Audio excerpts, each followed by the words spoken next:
जय जगन्नाथ बंधु।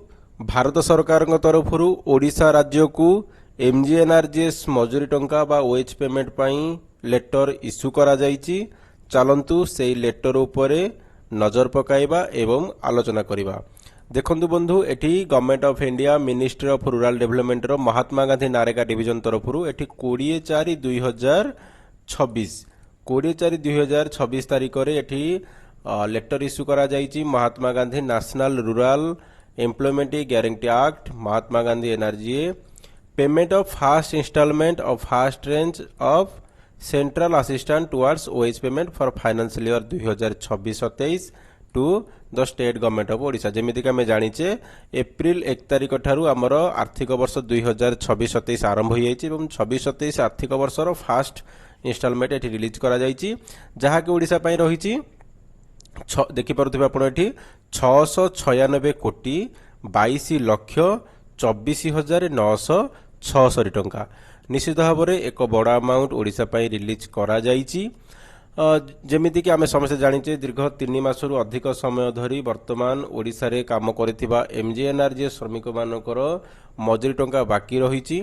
तो निश्चित भाव में जो एही टंकाटी केंद्र सरकार तरफ राज्य सरकार को दिया जाइछि एवं एटी कैटेगोराइज आमे देखिबा एससी कैटेगोरी पाई एटी 96 कोटी 47 लक्ष 31,874 टंका, एसटी कैटेगोरी रो श्रमिक मानक पाई 256 कोटी 57 लक्ष 27,809 टंका एवं अन्य कैटेगोरी रो जो श्रमिक मान रहिले से मानक पाई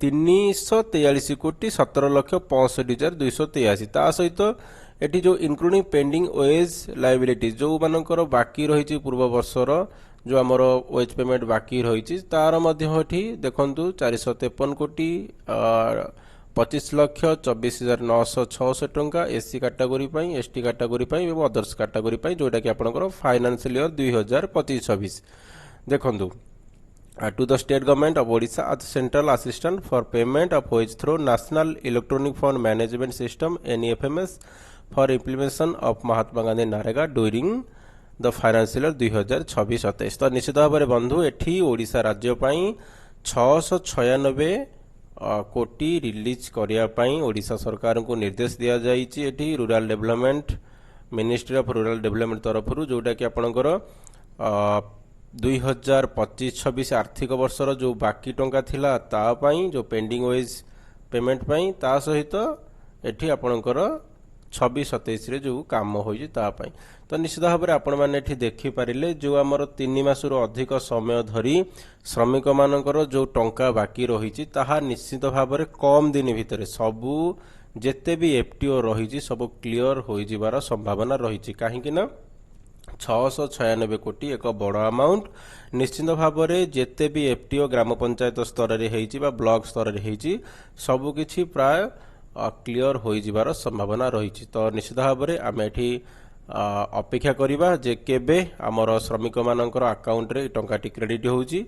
आशा करिबा आमे 10 दिन भितर ए टंका क्रेडिट होई जिवो एवं ग्राम पंचायत रो प्राय अनेक एफटीओ क्लियर मध्य होई जिवो। तो निश्चित भाव में आपण माने बे क्लियर होई जाइथिबे। भारत सरकार तरफ राज्य सरकार को निर्देश दिया जाइछि जो ओएच पेमेंट पेंडिंग रही श्रमिक मानकर मजूरी बाकी रही ताहा क्लियर करिया पाई। तो आपण माने क्वेश्चन करूथिले जे केबे टंका आसीबो, निश्चित भाव में वर्तमान सरकार तरफ लेटर इश्यू कर दिया जाइछि। आपण माने एबे जो ओएच पेमेंट जो बाकी थिला ताहा पाई जिवे निजर अकाउंट रे।